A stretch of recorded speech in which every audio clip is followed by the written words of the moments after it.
Selamat pagi Bapak, perkenalkan nama saya Audi, saya konsultan keuangan dari Unity Corporation. Hari ini saya datang ke tempat Bapak untuk mensosialisasikan konsep perencanaan keuangan. Boleh saya minta waktunya 10-15 menit ke depan? Terima kasih Bapak atas waktunya. Poin pertama, setiap orang bekerja pasti mempunyai tujuan dalam hidup atau tujuan keuangan. Tujuan jangka pendek yaitu kebutuhan di bawah 1 tahun, misalnya uang sekolah anak, biaya hidup, listrik, air, dan lain-lain. Jangka menengah adalah untuk periode waktu 1 sampai dengan 3 tahun ke depan, misalnya uang renovasi rumah, uang kontrakan rumah, dan lain-lain.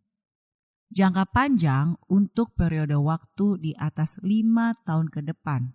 Misalnya untuk pendidikan anak, perencanaan masa tua, ibadah haji, bisnis, dan lain-lain. Bapak pasti setuju ya? Poin kedua, hidup kita dibagi 3 siklus kehidupan.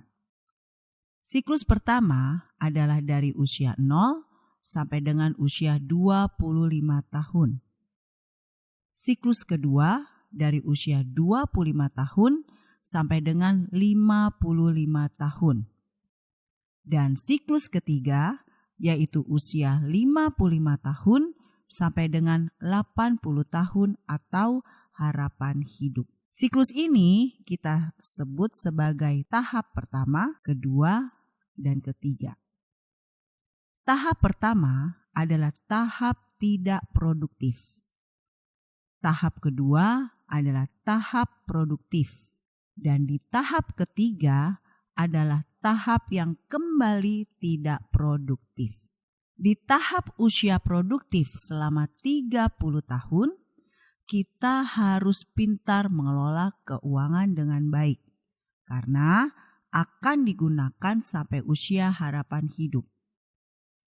Selama 30 tahun usia produktif, ada 3 resiko kehidupan yang mungkin terjadi. Resiko pertama adalah resiko sakit, baik sakit biasa ataupun sakit kritis. Resiko kedua adalah resiko cacat karena kecelakaan. Dan resiko ketiga adalah resiko tutup usia. Untuk itu, di poin ketiga kita semua perlu mempunyai pondasi keuangan yang kuat dan sehat. Saya gambarkan sebagai sebuah segitiga.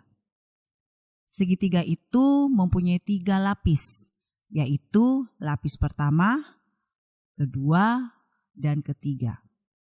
Lapis pertama bicara tentang jaminan kesehatan. Contoh dari BPJS, dari swasta, atau mungkin ada pihak ketiga yang membiayai, misalnya kantor.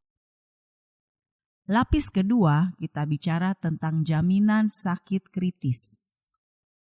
Lapis ketiga bicara tentang resiko kepastian hidup atau warisan. Apabila terjadi resiko sakit, asuransi akan membayarkan biaya rumah sakit.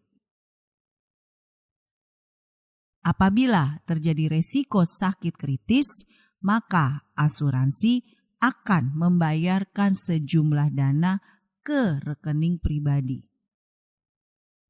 Apabila terjadi resiko kepastian hidup, maka asuransi akan membayarkan sejumlah dana ke rekening keluarga.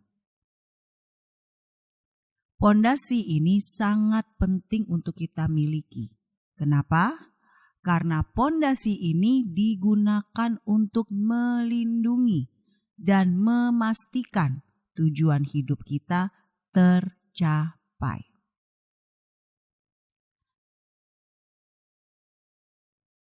Nah, kalau saya boleh bertanya, dari ketiga pondasi ini, mana yang sekiranya Bapak belum miliki? Boleh saya bantu untuk mempersiapkannya? Boleh saya minta data-data Bapak? Terima kasih Bapak.